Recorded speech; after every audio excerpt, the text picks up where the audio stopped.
Good morning students, कैसे आप सभी। तो स्टूडेंट्स, आज के इस वीडियो में हम क्लास 10th का एनसीईआरटी क्वेश्चंस के बारे में स्टडी करेंगे। हमने इससे प्रीवियस वीडियो में कुछ एनसीईआरटी क्वेश्चंस करे थे, आज नेक्स्ट कर लेते हैं।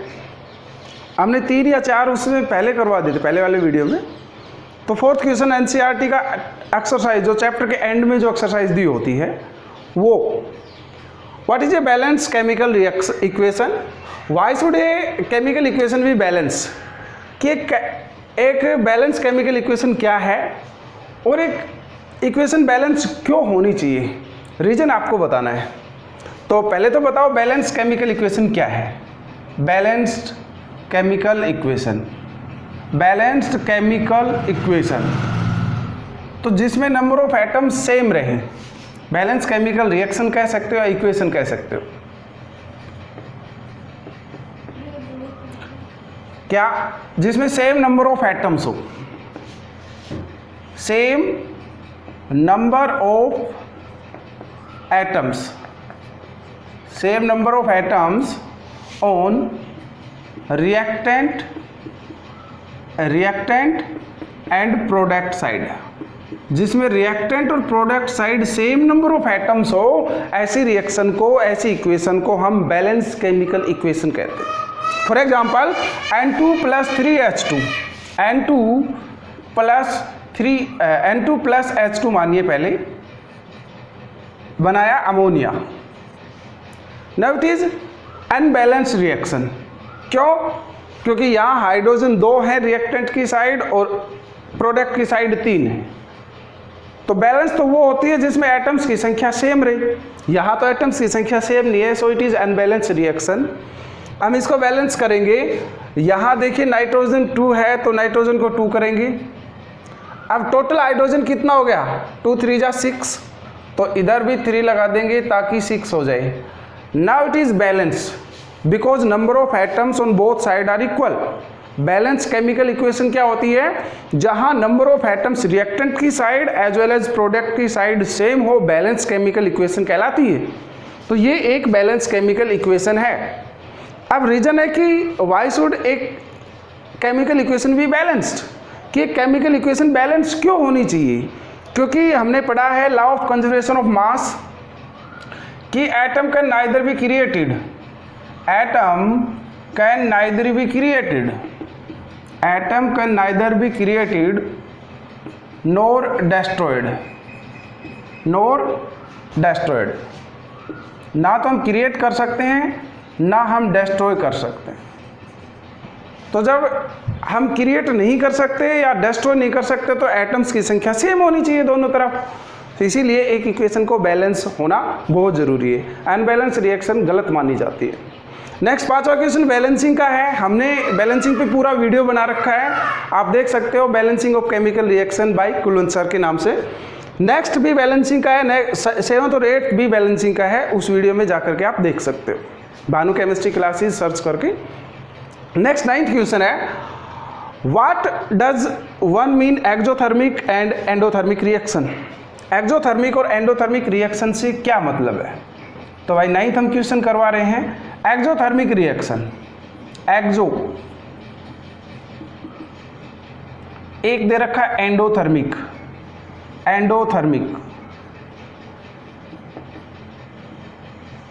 रिएक्शन।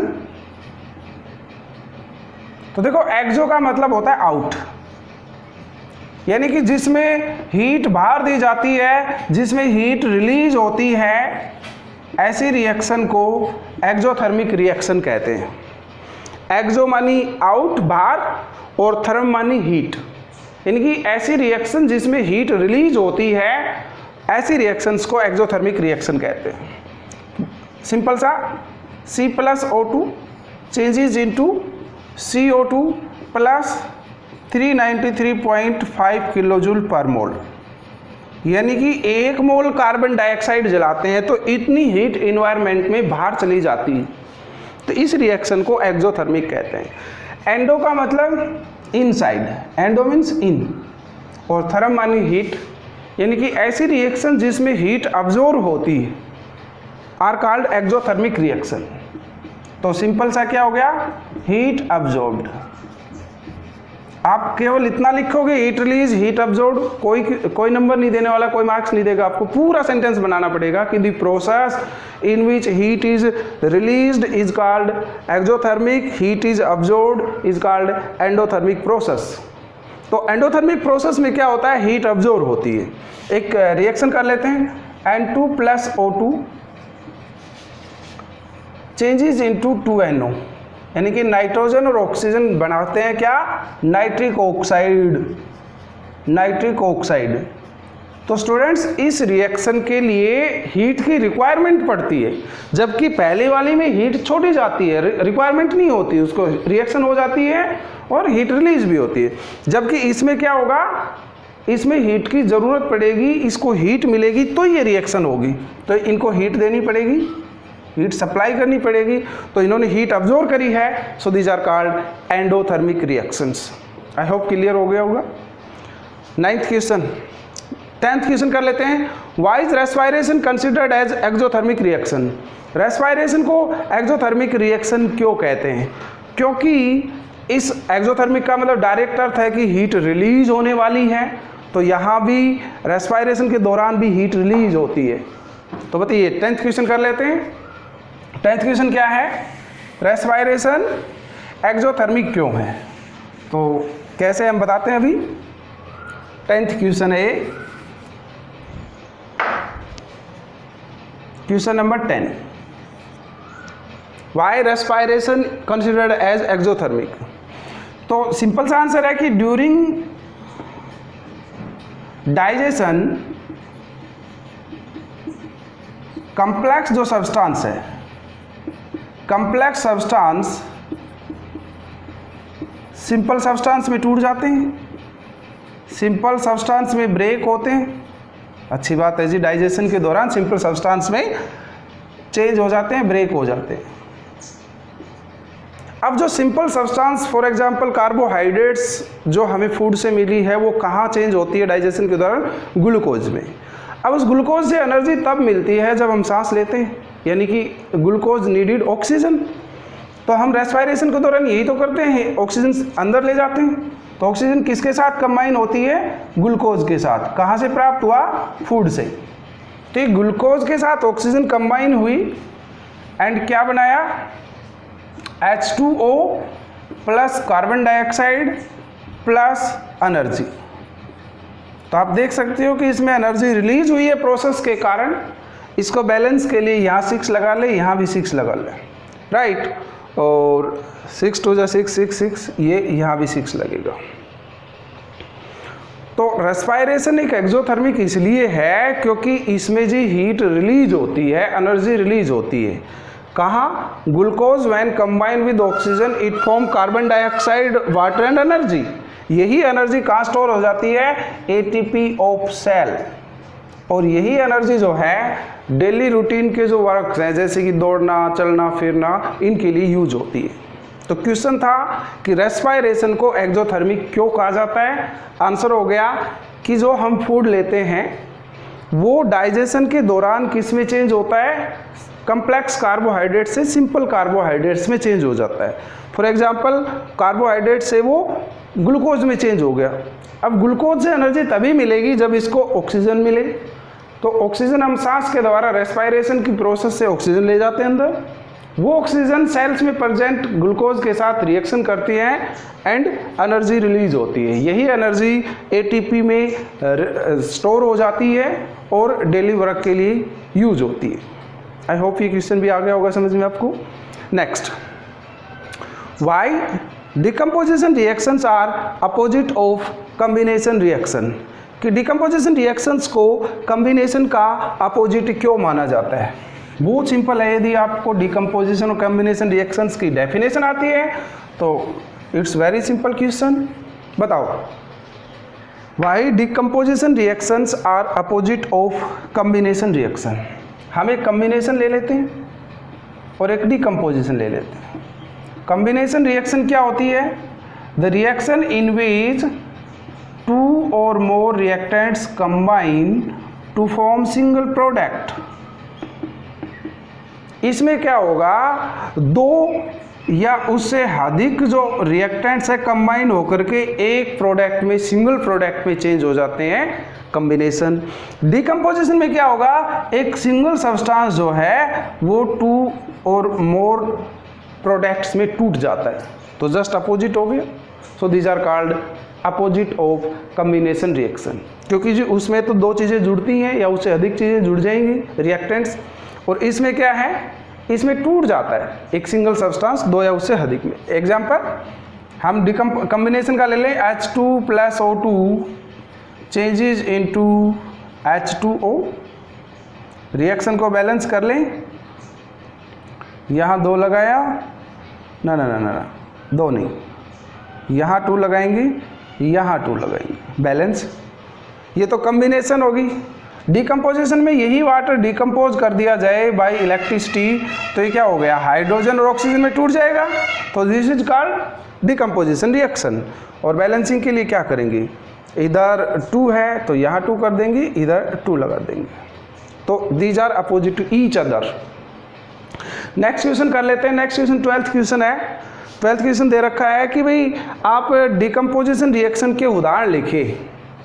12th क्वेश्चन है हमारे पास, write the examples of decomposition reaction in each case, जिसमें हीट जो है, जिसमें डिकम्पोजिशन हीट, लाइट और इलेक्ट्रिसिटी की सहायता से किया जा रहा है।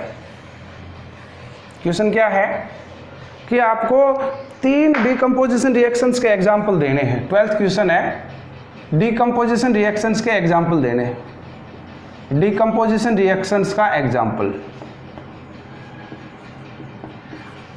कैसे एग्जाम्पल, जिनमें heat light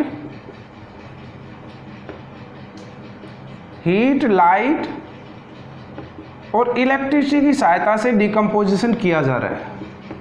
heat, light and electricity की सहायता से डिकम्पोजिशन कि एक बार तो तोड़ना है हीट की सहायता से गर्म करके, जिसको थर्मल डिकम्पोजिशन कहते हैं।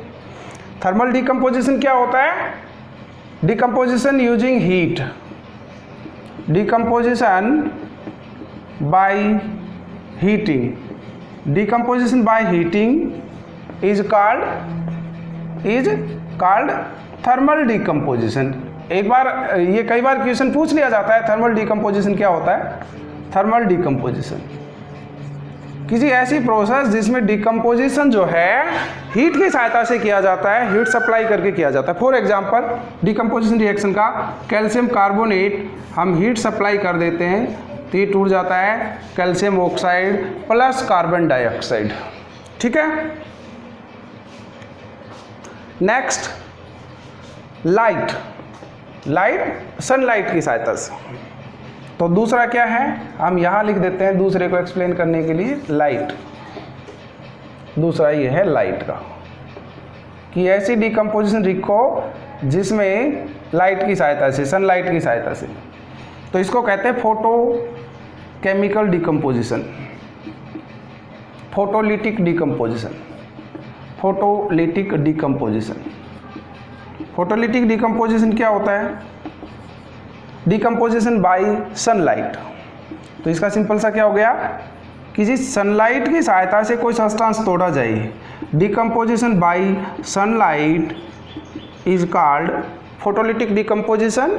और इसका एक सिंपल सा एग्जांपल है, AgBr को यदि आप सनलाइट सप्लाई करते हो तो ये टूट जाता है Ag + Br2। बैलेंस के लिए यहाँ 2 लगाएंगे, यहाँ भी 2 लगाना पड़ेगा, ठीक है। ये हो गया फोटोलिटिक डिकम्पोजिशन। नेक्स्ट क्या है, इलेक्ट्रिसिटी की सहायता से डिकम्पोजिशन करना है। The decomposition carried out by electricity is called electrolysis. इस प्रोसेस को क्या कहते हैं, इलेक्ट्रोलिसिस प्रोसेस कहते हैं। तो इलेक्ट्रोलिसिस के लिए क्या करना पड़ेगा, आपको करंट सप्लाई करना पड़ेगी। जैसे कि फॉर एग्जांपल आपने वाटर लिया और इसमें इलेक्ट्रिसिटी पास करी, इलेक्ट्रिसिटी, तो ये डिकम्पोज हो जाता है हाइड्रोजन और ऑक्सीजन पे। ऑक्सीजन में एनोड पे मिलता है ऑक्सीजन और कैथोड पे मिलती है हाइड्रोजन, कैथोड पे हाइड्रोजन, राइट। तो ऐसी रिएक्शन को इलेक्ट्रोलिसिस प्रोसेस कहते हैं, जिसमें decomposition carried out by using electricity.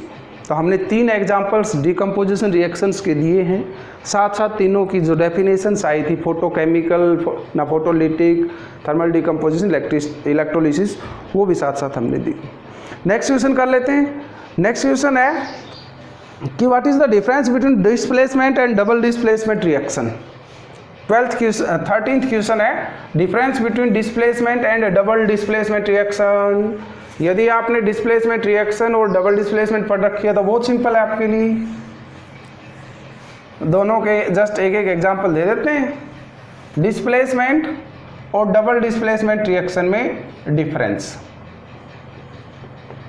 Displacement and double displacement reaction, displacement reaction and double displacement reaction. तो बताओ बच्चों, double displacement reaction,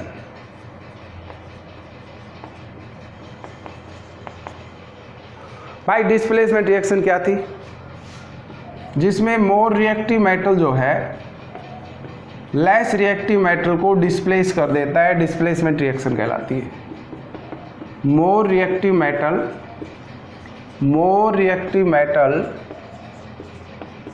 displace less reactive metal,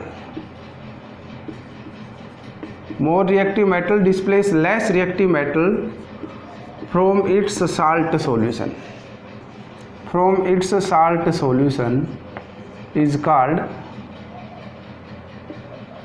displacement reaction. For example, suppose Fe plus CuSO4,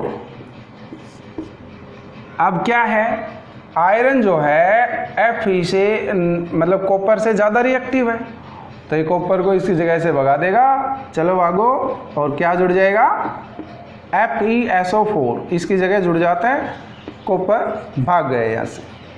ऐसी reaction को कहते हैं displacement reaction. इसमें just एक बार displacement हुआ है, आयरन आया, कॉपर को भगाया, बस डिस्प्लेसमेंट।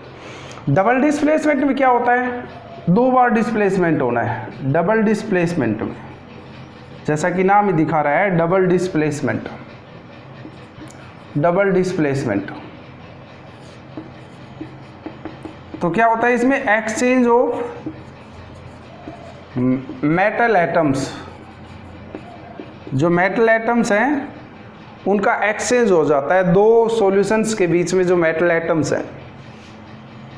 जैसे कि मान लीजिए बेरियम क्लोराइड, सोडियम सल्फेट आपस में कंबाइन हुए भाई, अब ये क्या करते हैं, अपनी जगह को चेंज कर लेते हैं। बेरियम कहता है तेरी जगह मैं चला जाता हूँ सोडियम को, और सोडियम कहता है कि तुम्हारी जगह मैं, तो एक्सचेंज कर लेते हैं अपनी पोजीशन को।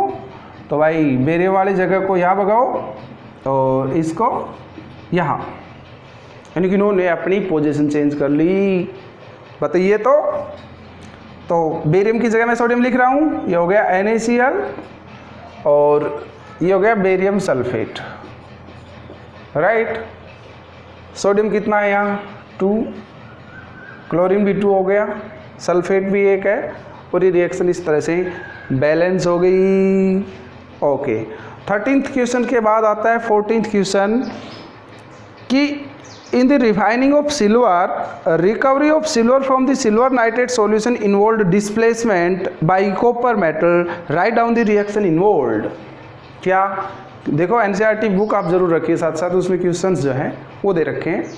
तो 14th क्वेश्चन क्या है, 14th क्वेश्चन कहता है कि हम जब सिल्वर की रिफाइनिंग करते हैं, ठीक है, कहाँ से प्राप्त करते हैं, सिल्वर नाइट्रेट से, तो उसकी कॉपर के साथ डिस्प्लेसमेंट रिएक्शन करवाई जाती है। तो रिएक्शन लिखो, जब हम सिल्वर का यानी कि चांदी का रिफाइनिंग करते हैं, उसका शुद्धिकरण करते हैं, तो उसमें एक डिस्प्लेसमेंट करवाई जाती है, यानी कि ये दे रहा है सिल्वर नाइट्रेट, सिल्वर नाइट्रेट, ठीक है, और किसके साथ, कॉपर के साथ।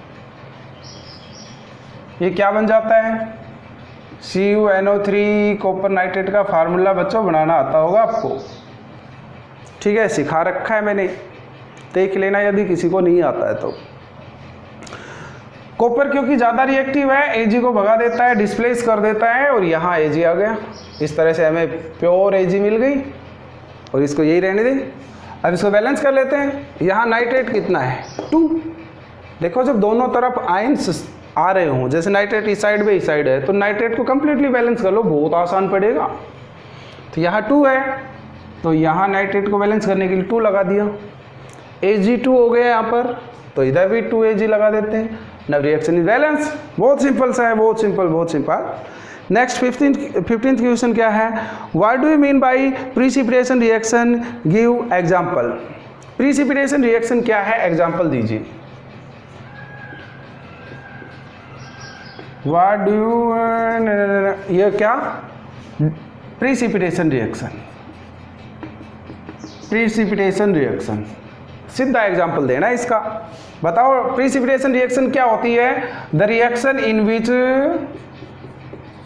The reaction in which solid insoluble substance are formed, soluble solid insoluble substance are formed, substance are formed is called substance formed, और लिख देते हैं hello dash, are formed are called displacement reaction, sorry कहाँ पकड़ गए range, precipitation reaction, precipitation reaction.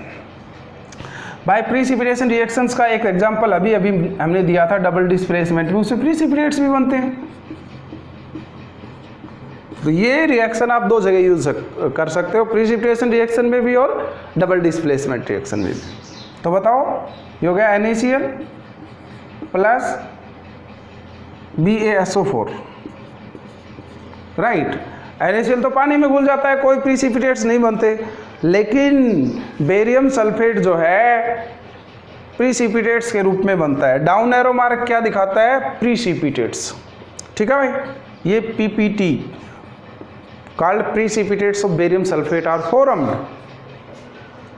Next question 16th question क्या है बताइए। 16th क्वेश्चन अपना 16th क्वेश्चन है, explain the following oxidation and reduction in terms of electron gain, in terms of gain of loss of oxygen with example। भाई simple सा बताना है। 16th question है कि मुझे आप ऑक्सीडेशन और रिडक्शन समझिए। ऑक्सीडेशन एंड रिडक्शन समझाना है, मतलब डिफाइन करना है। अब ऑक्सीडेशन और रिडक्शन तो कई टर्म्स में लिखा जाता है। इलेक्ट्रॉन के लॉस गेन कंसेप्ट में भी होता है, मेटल नॉन मेटल जुड़ने से भी होता है, हाइड्रोजन ऑक्सीजन से। क्वेश्चन पूछ रहा है मुझे तो हाइड्रोजन के और ऑक्सीजन वाला ही कंसेप्ट चाहिए, हाइड्रोजन और ऑक्सीजन का ही, ठीक है भाई। हाइड्रोजन और ऑक्सीजन का क्या क्वेश्चन है ये? विद गेन और लॉस ऑफ ऑक्सीजन, केवल हाइड्रोजन भी नहीं, loss of oxygen, hydrogen he gain हो जाए तो ऑक्सीडेशन। चलो तो कर लेते हैं, बहुत सिंपल सा है। ऑक्सीडेशन क्या होता है बताइए? ऑक्सीडेशन का मतलब होता है addition of oxygen, addition of oxygen is called oxidation. और रिडक्शन क्या होता है? Reduction removal of oxygen, removal of oxygen is called reduction. Example C+O2 CO2, C+O2 changes into CO2 plus heat तो निकलती है क्योंकि ये एक्सोथर्मिक रिएक्शन है। यहाँ कार्बन का ऑक्सीडेशन हो गया। क्यों हो गया? क्योंकि जी कार्बन के साथ ऑक्सीजन जुड़ गई, सो ऑक्सीजन का जुड़ना ऑक्सीडेशन कहलाता है। ऐसी बहुत सारी रिएक्शंस आपको मिल जाएंगी। रिडक्शन रिएक्शंस में क्या होता है? रिडक्शन रिएक्शंस में हम एक एग्जांपल कर लेते हैं। ZnO plus C changes into Zn plus CO। Check करना भाई, पहले ZnO था, बाद में जिंक बच गया, कुछ हट गया क्या इससे? हट गया जी, क्या? ऑक्सीजन। तो ऑक्सीजन का हटना क्या कहलाता है? रिडक्शन। इनफैक्ट कोई भी जो प्रोसेस होती है वो रिडॉक्स होती है। उसमें एक पार्ट ऑक्सीडेशन मिलेगा और दूसरा पार्ट रिडक्शन मिलेगा। जैसे कि यहाँ ऑक्सीजन छोड़ दी तो कोई गेन भी तो करेगा, तो गेन करेगा उसका ऑक्सीडेशन हो जाएगा। कभी भी कोई प्रोसेस या तो ऑक्सीडेशन नहीं होगी या रिडक्शन नहीं होगी, साथ मिलेंगे ऑक्सीडेशन और रिडक्शन एक साथ। तो यहाँ चेक करो, रिडक्शन तो मैंने पहचान लिया, ये ऑक्सीडेशन नहीं पहचान में आ रहा भाई। ये आ गया ना, कार्बन था बाद में ऑक्सीजन जुड़ गया, तो कार्बन के साथ ऑक्सीजन जुड़ गया तो कार्बन का हो गया ऑक्सीडेशन। तो इसमें तो दोनों ही प्रोसेस आ गई।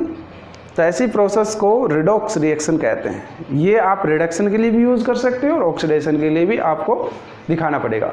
नेक्स्ट क्वेश्चन, ये 16 क्वेश्चन के बाद आता है, a shiny brown coloured surface coloured element X है जिसको हीट करने पर ब्लैक हो जाता है, तो उसका नाम बताइए, और जो ब्लैक कंपाउंड जो बना है उसका नाम बताइए। ये होता है शाइनी ब्राउन, क्या कह रहा है, shiny brown coloured element x. तो 16 क्वेश्चन आपके सामने बुक में लिखा होगा, बताओ। 16 तो मैंने करवा दिया। 17th क्वेश्चन, 17th क्वेश्चन क्या है कि ये एक शाइनी ब्राउन कलर्ड सब्सटेंस है, shiny brown coloured substance x है, मुझे नहीं पता वो क्या है, लेकिन शाइनी है, वो शाइनी ब्राउन कलर का। और इसको यदि ऑक्सीजन में मैं हीट कर देता हूँ, इसको यदि ऑक्सीजन में हीट कर देता हूँ तो एक ऐसा सब्सटेंस बनता है जो कि ब्लैक कलर का होता है। तो मुझे इस एक्स सब्सटेंस के बारे में बताइए। तो ये एक्स सब्सटेंस क्या है, कॉपर है ये x substance, right. X substance क्या है, कॉपर। तो एक आंसर तो ये हो गया कि जो सब्सटेंस जो शाइनी ब्राउन कलर का है वो कॉपर है। अब इसकी ऑक्सीजन के साथ रिएक्शन करवा देते हैं और ये बना CuO। बैलेंस करने के लिए यहाँ 2 लगाएंगे, राइट। अब जो ये ब्लैक कलर का सब्सटेंस बन रहा था वो यही है CuO, ठीक है भाई, राइट। तो दोनों क्वेश्चंस हो गए। पहले तो एक्स बताइए जो शाइनी ब्राउन है, और वो बताइए जब इस एक्स को मैं ऑक्सीजन के साथ हीट कर देता हूँ तो क्या बना, CuO की फॉर्मेशन। 17th क्वेश्चन क्लियर हुआ। नेक्स्ट है, why do apply paint on iron articles. हम आयरन आर्टिकल्स पर पेंट क्यों अप्लाई करते हैं। 18th क्वेश्चन, ये 17th क्वेश्चन था। Why do we apply paint, हो गया पूरा, राइट। हम पेंट अप्लाई क्यों करते हैं, तो भाई सिंपल सा है, आयरन आर्टिकल्स को रस्टिंग से बचाना होता है। To prevent them from rusting we apply paint on iron articles, क्योंकि by painting a layer of paint is formed on iron articles. मान लीजिए लोहे का कोई भी बना है, इस पर हम पेंट कर देते हैं, तो जो पेंट ने एक लेयर इसके ऊपर बना ली, ये लेयर इसको प्रोटेक्ट करेगी किससे, it protect from oxygen and moisture, क्योंकि रस्टिंग के लिए ज़रूरी सबसे यही होता है ऑक्सीजन और मॉइस्चर। इससे प्रिवेंट कर दो, आयरन को रस्टिंग नहीं होगी, आयरन को कभी रस्ट नहीं लगेगा, ठीक है ना भाई। रस्टिंग बता रखा है। रस्टिंग क्या होता है, किसी मेटल सरफेस का धीरे धीरे वीक हो जाना due to environmental factors like oxygen और moisture, carbon dioxide is called rusting, और इज कॉल्ड कोरोजन कह सकते हो। एक एग्जांपल कोरोजन का है रस्टिंग ऑफ आयरन, लोहे को जंग लगना। लोहे को जंग लगने पर क्या होता है, लोहे का सरफेस धीरे धीरे डिकम्पोज हो जाता है और कुछ समय के बाद वो लोहा जो है, आयरन जो आर्टिकल है वो ख़त्म हो जाता है, ठीक है।